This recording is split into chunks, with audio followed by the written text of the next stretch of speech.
दोस्तों the question is describe the rules of succession after death of female भूमिधर असामी और गवर्नमेंट लेसी। ठीक है। बाकी बेसिक मैं आपको पहले बता चुका हूँ, तो इसमें ज़्यादा बेसिक बताऊँगा नहीं, इसको सीधे पढ़ेंगे और इसका अर्थ समझते रहेंगे क्या क्या है। तो rule of succession after the death of female भूमिधर असामी और government lessee are governed by section 109 and 110। तो अगर कोई भी विमेन जो है आपका इनहेरिट कर रही है कोई भी इंटरेस्ट मेल या थर्ड जेंडर भूमिदार असामी या गवर्नमेंट लेसी से, तब जो है उस पर 109 सेक्शन आपका एप्लीकेबल होगा। और जो सक्सेशन होगा वुमेन का holding otherwise than a female heir is govern by आपका 110। तो आप सिंपल से समझ लीजिए, अगर वो फीमेल एयर की तरह आपका होल्ड करती है इंटरेस्ट को, then section 109 will be applied. And if she is holding otherwise than as a female heir, then it will be section 110 which will be the governing section. Okay, तो आपका section 109 देखते हैं हम। आपका section 109 provides a death that where any woman inherits the interest of a male or a third gender bhumidhar Assami government lessee in any holding, and such woman dies, marries or remarries after commencement of this code, then her interest in the holding shall, subject to section 107 and 112, devolve upon the nearest surviving heir of the last male or third gender Bhumidhar, Assami or government lessee. Nearest surviving heir means the heir ascertained in accordance with section 108। अब समझिए इसका मतलब क्या है कि section 109 ये आपका provide कराता है कि जब कोई जो आपकी औरत हैं या विमेन हैं वो कोई भी आपका इनहेरिट करती हैं इंटरेस्ट कहाँ से, किसी भी मेल या थर्ड जेंडर भूमिदार या असामी या गवर्नमेंट लेसी की होल्डिंग से। ठीक है। तो अगर वो वुमेन आपका डाई हो जाती हैं यानी कि मर जाती हैं, या मैरी कर लेती हैं, शादी कर लेती हैं, या री मैरी कर लेती हैं after the commencement of this code, ये कोड आया उसके कमेंसमेंट के बाद, तो जो उनका जो इंटरेस्ट है उस होल्डिंग में वो आपका जो है डिवॉल्व हो जाएगा नियरेस्ट सर्वाइविंग आयर पे। ठीक है। और nearest surviving heir of whom the last male और थर्ड जेंडर भूमिदार और असामी और गवर्नमेंट लेसी। आप फिर समझिए कि जब कोई भी विमेन आपका इनहेरिट करती है किसी भी इंटरेस्ट को, ठीक है, इनहेरिट करती है किसी भी इंटरेस्ट को, वो इंटरेस्ट कहाँ से आया आपका, मेल या थर्ड जेंडर भूमिधर या आपका असामी और गवर्नमेंट लेसी। मैंने आपको बताया कि male are the sources of the, मतलब ये जो सक्सेशन में होते हैं वो सोर्स होते हैं। ठीक है। अब मान लीजिए इनहेरिट कर रही हैं उस प्रॉपर्टी को, अब इनहेरिट कर रही हैं उस प्रॉपर्टी को और वो आपका जो है ख़त्म हो जाती हैं, तो उनका जो उन्होंने इंटरेस्ट इनहेरिट किया है तो वो जो है आपका डिवॉल्व हो जाएगा nearest surviving heir of whom those male third gender asami और गवर्नमेंट लेसी के सर्वाइविंग नियरेस्ट सर्वाइविंग आयर पे। ठीक है। अब इसमें सब्जेक्ट टू 107 और 112 ये हमें याद रखना है। हमें जो है सेक्शन 107 और 112 के अधीन रहते हुए हमें जो है ये डिवॉल्यूशन करना होगा। ठीक है। ठीक, उसके बाद प्रोविजो देखते हैं that if any women inheriting as a daughter who has surviving heir specified in 110A dies, her interest in the holding shall devolve upon heir specified in section 110। अगर कोई विमेन मतलब पुत्री की तरह आपका जो है इनहेरिट करती है, तब उसके जो सर्वाइविंग आयर जो उस पर स्पेसिफाइड कर रखे हैं 110A में, ठीक है, तो उसका इंटरेस्ट उस होल्डिंग में उसी प्रकार से आपका 110A के आयर के हिसाब से डिवॉल्व हो जाएगा।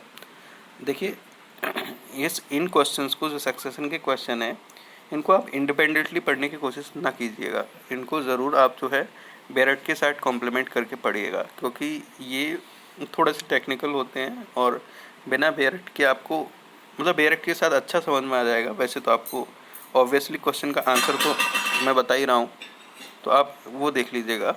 उसके बाद succession to women holding otherwise than as a female heir. अब जो है otherwise than a female heir अगर आप होल्ड कर रहे हैं प्रॉपर्टी को, तब आपका सक्सेशन कैसे होता है। तो सेक्शन 110 आपका प्रोवाइड कराता है, जब कोई भूमिधर फीमेल भूमिधर है आपका, या कोई भी असामी है या कोई भी गवर्नमेंट लेसी है, वो ख़त्म हो जाता है आपका इस कोड के कमेंसमेंट के बाद, then her interest in any holding और its part shall subject to the provision of 107 to 109 devolve in accordance with the order of succession given below। ठीक है, अब इसमें भी देखो इसमें जो सब्जेक्शन है वो आपका 107 और 109 का, ऊपर था सब्जेक्शन आपका 107 एंड 112 का। ठीक है, तो अब हम देखते हैं उसका कैसे जो है ऑर्डर ऑफ सक्सेशन कैसे जाता है। तो सबसे पहला है आपका son, third gender issue unmarried daughter, sons sons, third gender issue unmarried daughter, sons sons son, third gender issue and unmarried daughter, pre sons widow, pre sons widow and equal share per stirpes. अब आपको मैं बताऊं कैसे जाता है। यानी कि बच्चा है आपका, ठीक है, लड़का है या थर्ड जेंडर इशू है आपका, या कोई भी अनमैरिड डॉटर है, ठीक है, या सन है, तो आपका पर स्ट्रिप्स का मतलब होता है कि आपको एक एक शेयर जाएगा आपका। ठीक है, तो ये पर स्ट्रिप्स जाएगा इक्वल शेयर में। ठीक है, अब मान लीजिए सन नहीं है तो सन्स पे आपका एक शेयर चला जाएगा, उसी हिसाब से ये मतलब इनको जो है उसी हिसाब से बढ़ता है इनमें। Provided that nearer shall exclude the remoter, ये मैं अभी बता रहा था, अगर सन है तो आपका सन्स जो है आपका एक्सक्लूड हो जाएगा, और मान लीजिए डॉटर है आपके अनमैरिड डॉटर है तो फिर वो तो किसी को एक्सक्लूड नहीं करेंगे क्योंकि वो तो खुद ही अनमैरिड डॉटर है ना। अब कहो आप सन्स की अनमैरिड डॉटर है तो अनमैरिड डॉटर को पहले जाएगा जो अनमैरिड डॉटर है, और वो एक्सक्लूड कर देगी सन की अनमैरिड डॉटर को। ठीक है, तो ये यही है, the nearer shall exclude the remoter in the same branch and a widow who has remarried shall be excluded, और जो विडो आपका दोबारा मैरिज कर लिया तो उनको भी आपका एक्सक्लूड कर दिया जाता है। ठीक है, उसके बाद बी वाला देख लेते हैं। पति और जो आपका मैरिड थर्ड जेंडर स्पाउस है वो आ जाता है आपका मैरिड डॉटर, आपकी विवाहित पुत्रियां, और आपका डॉटर सन, लड़की का जो है बेटा, या उनका थर्ड जेंडर इशू हो, उनका मतलब लड़की का थर्ड जेंडर इशू बच्चा पैदा हुआ हो, या अनमैरिड डॉटर हो उनकी, या पिताजी हों आपके, या विडोड मदर हों, या आपके brother being the son of same father as the deceased, third gender sibling being the issue of same father as the deceased, and brother son third gender issue and unmarried daughter as per stirpes. यानी कि सीधी बात है, uncle है आपके या फिर कोई भी अंकल ऐसे हैं जो थर्ड जेंडर है, या अंकल का कोई बच्चा है जो थर्ड जेंडर इशू है, या लड़का है उनका, या कोई भी उनके अनमैरिड डॉटर है, तो उनको पर स्ट्रिप्स जाएगा, एक एक शेयर उनका चला जाएगा। उसके बाद अनमैरिड सिस्टर, उसके बाद मैरिड सिस्टर, उसके बाद sister son, third gender issue and unmarried daughter. यहाँ तक आपको समझ में आ गया होगा। अब उसके बाद है आपका ये है आपका interest of co tenure holders to pass by survivalship. तो जो आपका सेक्शन 112 आपका प्रोवाइड कराता है कि को टेन्योर होल्डर, यानी कि जो आपके मतलब को टेन्योर होल्डर होते हैं, कुछ को शेयरर हैं किसी भी आपका प्रॉपर्टी में, तो वो सर्वाइवरशिप के द्वारा जाता है, जो सर्वाइविंग है उसके पास चला जाता है। इट सेज दैट वेयर और before the after the commencement of the court, या तो पहले या बाद में, इस कोर्ट के कमेंसमेंट के बाद या पहले, मान लीजिए दो या दो से अधिक आपके को विडोज हैं, वो किसी भी मेल टेन्योर होल्डर का जो है इनहेरिट करते हैं इंटरेस्ट में। तो अगर मान लो उनमें से कोई ख़त्म हो जाता है या रीमैरी कर देता है, ठीक है, और कोई आयर छोड़ के नहीं जाता है। सबसे पहली बात तो क्या है कि मान लीजिए दो विधवा औरतें हैं और वो एक ही व्यक्ति की हैं जिससे वो आप जो है इंटरेस्ट आपका जो है इनहेरिट कर रही हैं।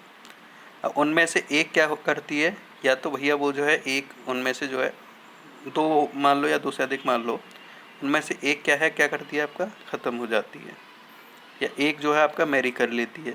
ठीक है।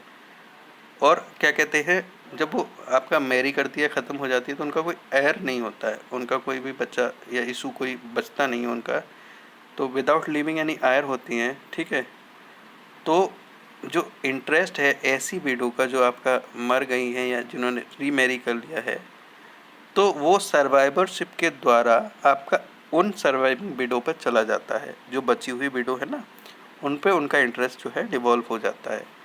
देखिए, उनका इंटरेस्ट डिवॉल्व क्यों नहीं होता, अगर उनका कोई आयर होता तो सिंपली उस पर चला जाता, तो सर्वाइवरशिप रूल फॉलो होता नहीं।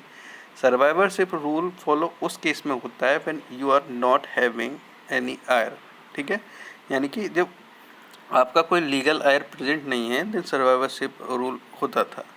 तो इसी सेंस में बोला गया है कि अगर आपका जो है वो जो औरत जो ख़त्म हुई हैं, जो विधवा औरत ख़त्म हुई हैं, उनका ना तो लीगल आयर है और वो या तो रीमैरी कर लेती हैं या ख़त्म हो जाती हैं, तो उस सेंस में उनका जो इंटरेस्ट जो उन्होंने डिवॉल्व किया था, इनहेरिट किया था किसी भी मेल भूमिधर से, तो वो बची हुई विधवा जो उनके साथ शेयर होल्ड कर रही थी उनके पास चला जाएगा। ठीक है। Where there are two or more surviving co-widows then to the surviving co-widows in equal share. समझ में आएगा, दो या दो से अधिक, तो उस पर चला जाएगा सर्वाइविंग को-विडोज पे। ठीक।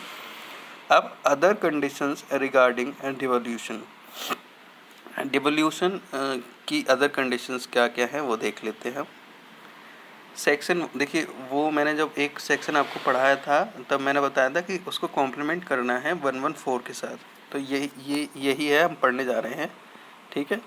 तो सेक्शन 114 प्रोवाइड कराता है कि devolution of interest in any holding shall be subject to following condition. क्या क्या भैया, किन किन कंडीशंस, किन किन परिस्थितियों कि आपका जो है सब्जेक्ट होती है डिवोल्यूशन ऑफ इंटरेस्ट। अगर किसी इंटरेस्ट को आप डिवॉल्व कर रहे हो, निहित कर रहे हो, ठीक है, किसी में आपका जो है डिवॉल्व कर रहे हो, तो उसमें क्या क्या कंडीशंस आपका जो है किस किस कंडीशन को ध्यान में रखा जाता है, क्या क्या क्या कंडीशन को आपको कंसीडर करना पड़ता है। ठीक, तो वो देखते हैं हम। पहला है आपका, इफ़ अ भूमिधर असामी और गवर्नमेंट लेसी डाइज इंटेस्टेट। इंटेस्टेट मतलब होता है कि आपने कोई बिल नहीं बनाई है, बिना बिल बनाए आप जो है डाई करते हैं, यानी कि आपका कोई जो है इंटरेस्ट आपका डिवाइड नहीं किया है आपने। And at the time of his death, और अपनी मृत्यु के समय, a child was in the womb. ठीक है, एक चाइल्ड जो है गर्भ में था, who was subsequently born alive, जो कि क्या कहते हैं आपका बाद में जाके जिंदा पैदा हुआ है। Then such child shall have the same right to inherit as if he or she had been born before the death of such Bhumidhar, Assami government lessee, and the inheritance shall be deemed to be based in such a case with effect from the death of such Bhumidhar, Assami और government lessee। देखिए, ये एक doctrine होती है जिसे हम कहते हैं डॉक्ट्रिन ऑफ रिलेटिंग बैक। ठीक है। इस केस में भी ये डॉक्ट्रिन ऑफ रिलेटिंग बैक आपका जो है, मान लीजिए कोई बच्चा है जो बूम में है, बाद में जाके वो जिंदा पैदा हो गया है, तो वो जो जिंदा पैदा हुआ है तो उसका जो सेम राइट होगा ना, ठीक है, वो उस डेट से माना जाएगा जिस डेट से भूमिधर की डेथ हुई है। ठीक है, सिंपली बात ये कही गई है। आपको इस तरह से फिक्शन बनाना है कि उस तरह से आपको डॉक्ट्रिन ऑफ रिलेट बैक में जाना है जिस डेट पे आपका भूमिधर ख़त्म हुआ है। ठीक है, अगर वो बच्चा जिंदा होता उस वक्त तो वो जो है राइट रखता, उसी प्रकार जो है अब वो सेम राइट रखेगा उसी डेट से जिस डेट से भूमिधर ख़त्म हुआ है। समझ में आ रहा है? दोबारा समझाऊँ आपको। ये इसका कहने का मतलब है, मान लीजिए एक भूमिधर है, वो जनवरी 1 2023 को ख़त्म हुआ है। ठीक है, और आपका जो है बच्चा उस समय बूम में था जनवरी 1 2023 को। अब बच्चा जो है आपका मान लीजिए सितंबर या अक्टूबर में जाके आपका जो है पैदा होता है, या अगस्त में पैदा होता है। ठीक है, तो आपका जो बच्चा पैदा तो अगस्त में हुआ है, ठीक है, लेकिन उसका जो राइट होगा वो अगस्त से नहीं होगा, उसका जनवरी 1 2023 से जब भूमिधर ख़त्म हुआ है उस डेट से आपका माना जाएगा। ठीक है, और ऐसे माना जाएगा जैसे वो 1 जनवरी 2023 को जिंदा था। ठीक, ये इसमें पहले पॉइंट में ये बात कही गई है। उसके बाद दूसरा पॉइंट देखते हैं, where two persons have died in circumstances rendering it uncertain whether either of them, and if so which survived the other, then for the purpose of a devolution of interest in any holding, it shall be presumed until the contrary is proved that the younger survived the elder। जहाँ दो person जो है, ठीक है, कोई परिस्थिति ऐसी आ जाती है, ठीक है, कि दो पर्सन ख़त्म हुए हैं और ये पता नहीं चल रहा है कि भैया कौन पहले जो है ख़त्म हुआ है या किसने जो है दूसरे को सरवाइव किया था, ठीक है, ये पता नहीं चल पा रहा है। तब जो है हम अगर डिवोल्यूशन ऑफ इंटरेस्ट करते हैं, किसी का इंटरेस्ट जो है नीज करते हैं, डिवॉल्व करते हैं, किसी में होना होता है, तो उस सेंस में करते हैं, ठीक है, कि जो आपका छोटा वाला था वो बड़े से पहले जो है, मतलब जो छोटा वाला है वो सरवाइव किया है, यानी बड़ा वाला पहले ख़त्म हुआ, ये माना जाएगा। आप दोबारा समझिए इस चीज़ को। अगर कोई भी दो व्यक्ति हैं उस परिस्थिति में आपका ख़त्म होते हैं जिस परिस्थिति में ये आपका अनिश्चित हो जाता है कि आप रेंडर कर पाएँ, बता पाएँ कि कौन पहले ख़त्म हुआ है, तो उस केस में ये माना जाता है, अगर आपको डिवोल्यूशन ऑफ इंटरेस्ट करना है कि किस पे डिवोल्यूशन ऑफ इंटरेस्ट करेगा, बड़े पे जाएगा, छोटे पे जाएगा, और आपको पता नहीं है कि कौन पहले गया है, कौन पहले आपका जो है इस तरह से विमुक्त हुआ है या मुक्त हुआ है, तो आप उस सेंस में क्या करोगे भैया, जो छोटा वाला है ना उसको मानोगे कि वो बाद में आपका ख़त्म हुआ है और जो एल्डर है वो पहले ख़त्म हो गया है, ठीक है। तो उसी हिसाब से जो यंगर वाला है उस पर आपका डेवोल्यूशन ऑफ इंटरेस्ट हो जाएगा, ठीक है भैया। ये आपका पॉइंट हो गया सिंपली। उसके बाद सी देखते हैं, a person who commits murder of a भूमिधर, असामी और गवर्नमेंट लेसी और abets the commission of such murder shall be disqualified from inheriting the interest of the deceased in any holding। आप समझिए क्या कहना चाह रहा है कि कोई व्यक्ति आपका जो कि मर्डर करता है भूमिधर का या सामी का या गवर्नमेंट लेसी का या अवेट करता है, अवेट में आपका 3 चीज़ें आती हैं ब्रदर। अवेटमेंट पे आपका आता है इंस्टिगेशन और आपका एडिशन या कॉन्स्पिरेसी, ठीक है। आप इन तीनों चीज़ों में से कोई भी चीज़ करते हैं, ठीक है, उस मर्डर से रिलेटेड, देन आप जो है डिस्क्वालीफाइड हो जाएंगे। आपको जो है कोई भी इंटरेस्ट इनहेरिट नहीं करा जाएगा। आप जो है भैया डिस्क्वालीफाई माने जाओगे, आप जो है उस चीज़ के लिए एलिजिबल नहीं होगे, आप अयोग्य माने जाओगे। सिंपली बात ये कही गई है, क्योंकि आप जो है डिजीज़ जो ख़त्म हुआ है व्यक्ति उसके मर्डर में आप शामिल है, तो आप क्यों क्वालिफाइड माने जाओगे भैया? क्यों? आपने जो है मारा क्यों है कि आपको इंटरेस्ट मिल जाए। अब लॉ तो आपको सेव नहीं करेगा ना, लॉ तो आपको पनिश करेगा, क्योंकि आपने किसी व्यक्ति की जान ली है, इसलिए आप जो है अयोग्य माने जाते हो भैया इसमें। उसके बाद डी है आपका, if any person is disqualified, अगर कोई भी व्यक्ति आपका डिस्क्वालीफाई हो गया है, जैसा कि क्लॉज सी में आपका दे रखा है, ठीक है, तो उस केस में जो इंटरेस्ट होगा, ठीक है, वो डिवॉल्व हो जाएगा। कैसे डिवॉल्व होगा कि वो जो डिस्क्वालीफाइड पर्सन था, ठीक है, वो उस भूमिदार जिसकी मृत्यु हुई है, जिसका मर्डर हुआ है, जिसकी हत्या हुई है, उससे पहले आप जो है ख़त्म हो गए हो। देखिए कितना बड़ा बात कही गई है इसमें। ये कही गई है कि अगर आपका इंटरेस्ट जो है आप डिस्क्वालीफाई हो गए हो, आप disqualify in the sense disqualify in the eyes of law, then you can not take the interest in that particular भूमि, ठीक है। तो उस सेंस में आप डिस्क्वालीफाई तो हो ही गए हो, तो आपको ये मान लिया जाएगा कि जो हत्या जिसकी हुई है उससे पहले आप ख़त्म हो गए हो। तो ये इसमें जो भैया ये फैक्ट है, वो ये पॉइंट है, ये आप इसको याद रखिएगा। और यही आपके 4 चीज़ हैं। दोबारा समझा देता हूँ 4 चीज़ें कौन कौन सी हैं। सबसे पहली चीज़ आपकी जो है, कोई भी बूम में बच्चा है, ठीक है, तो उसको ऐसे प्रिज्यूम किया जाएगा जैसे doctrine of relating back use होगी। जैसे कि मान लो जिस डेट पे आपका भूमिधर ख़त्म हुआ था उसी डेट पे आपका बच्चा ज़िंदा होता तो वही सेम राइट रखता, ठीक है। तो उसको ये फिक्सन मान लिया जाता है, ये मान लिया जाता है कि उसी डेट से भैया उसके सेम राइट्स आपके अरोज मतलब कर रहे हैं जिस डेट पे भूमिधर आपका ख़त्म हुआ है। दूसरा आपका है भैया जिसके सर्कमस्टेंसेस परिस्थितियाँ ऐसी आ जाती हैं जिसमें आपको पता ही नहीं कि भैया कौन ने किसको सर्वाइव किया, कौन पहले गया कौन बाद में गया। तो ये मान लिया जाता है जो बड़ा है वो पहले गया, जो छोटा है वो रह गया। इसके बाद सी है आपका कि कोई भी मर्डर करता है तो उसको डिस्क्वालीफाई मान लिया जाएगा इन द आइज ऑफ लॉ में। डी पॉइंट आपका है अगर वो डिस्क्वालीफाई है तो उसको ऐसे डिस्क्वालीफाई बंदे को, ऐसे बंदे का जो इंटरेस्ट रहा होगा या जो रहता, तो उसको डिवॉल्व ऐसे किया जाएगा जैसे वो आपका जो है उस व्यक्ति जिसकी मर्डर हुआ है उससे पहले वो ख़त्म हो गया हो, यानी कि जो मर्डर जिसका हुआ है उसमें वो इंटरेस्ट आपका डिवॉल्व हो जाएगा। तो ये आपका भैया पॉइंट ख़त्म हुआ। These conditions are also to be read along with the principle of succession given under 107। मैंने बताया नहीं था, जब आप 107 आप पढ़ रहे हो तो यू मस्ट कॉम्प्लाई विद 114, ठीक है। ये उसमें भी दे रखा था जब हम 107 पढ़ रहे थे और ये इसमें भी दे रखा है, ठीक है। तो ये आपका आंसर ख़त्म होता है। धन्यवाद।